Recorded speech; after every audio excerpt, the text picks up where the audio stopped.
അതിൽ കെ.വി. സുധീഷ്, ഡിവൈഎഫ്ഐയുടെ നേതാവായിരുന്ന കെ.വി. സുധീഷിൻ്റെ കൊലപാതകം നമുക്ക് മുന്നിൽ വല്ലാത്തൊരു അനുഭവമായി ഇപ്പോഴും നിൽക്കുന്നുണ്ട്. ഞാൻ പറഞ്ഞല്ലോ, മറ്റു പലരുടെയും അനുഭവത്തിനൊപ്പം ഇതും ചേർത്ത് അദ്ദേഹം വിശദീകരിക്കുന്നുണ്ട്.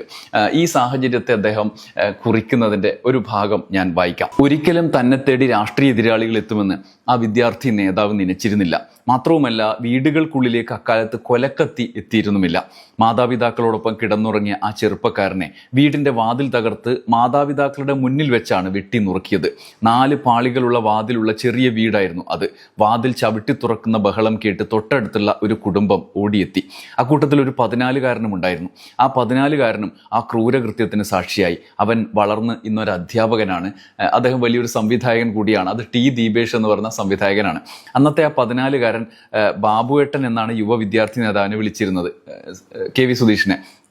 ചോരയിൽ കുളിച്ചു കിടക്കുന്ന ബാബുവേട്ടനെ ആശുപത്രിയിൽ എത്തിക്കാൻ ആ 14-കാരൻ ചെയ്ത കാര്യങ്ങൾ സിനിമയെ വെല്ലുന്നതായിരുന്നു. അവൻ ഓടി കന്യാസ്ത്രീകൾ നടത്തുന്ന ആശുപത്രിയിലും മഠത്തിലും എത്തി.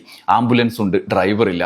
അവൻ പിന്നെയും ഓടി ഡ്രൈവറുള്ള സ്ഥലത്തേക്ക്. ഒരാൾ ചോര ഛർദ്ദിക്കുന്നു, ഒന്ന് വരണം, വെട്ടേറ്റതാണെന്ന് പറഞ്ഞാൽ വന്നില്ലെങ്കിലോ? ആ കൊച്ചു ബുദ്ധിയിൽ തെളിഞ്ഞ കൊച്ചു കള്ളം.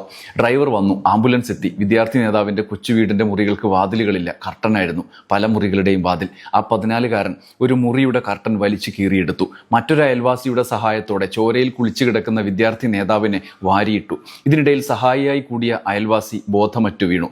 ആംബുലൻസ് ഡ്രൈവറുടെ സഹായത്തോടെ ഒരുവിധം ആംബുലൻസിൽ കയറ്റി ആശുപത്രിയിലേക്ക്.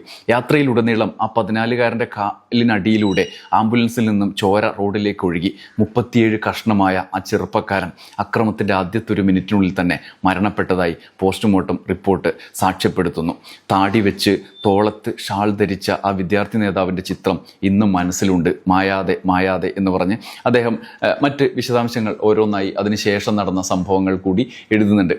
ഇത് നമ്മുടെ മനസ്സിനെ വലിയ ആഘാതം ഉണ്ടാക്കുന്നുണ്ട്. അതൊരു ഏതെങ്കിലും ഒരു രാഷ്ട്രീയ പാർട്ടിയുടെ പ്രതിനിധി എന്നുള്ളതിനപ്പുറത്തേക്ക് കണ്ണൂർ സാക്ഷ്യം വഹിച്ച, കേരളം ഒരുപാട് കാലം ചർച്ച ചെയ്ത, വേദനിച്ച, അസ്വസ്ഥപ്പെട്ട കാലത്തിലേക്കുള്ളൊരു വാതിൽ കൂടിയായി മാറുന്നുണ്ട്. ഇതിൻ്റെ ഏറ്റവും ഈ ടി ദീപേഷ് എന്ന് പറഞ്ഞ സംവിധായകൻ, ഇന്ന് നമുക്കറിയാം അദ്ദേഹം സംസ്ഥാന ചലച്ചിത്ര പുരസ്കാരം വരെ നേടിയ സംവിധായകനാണ്.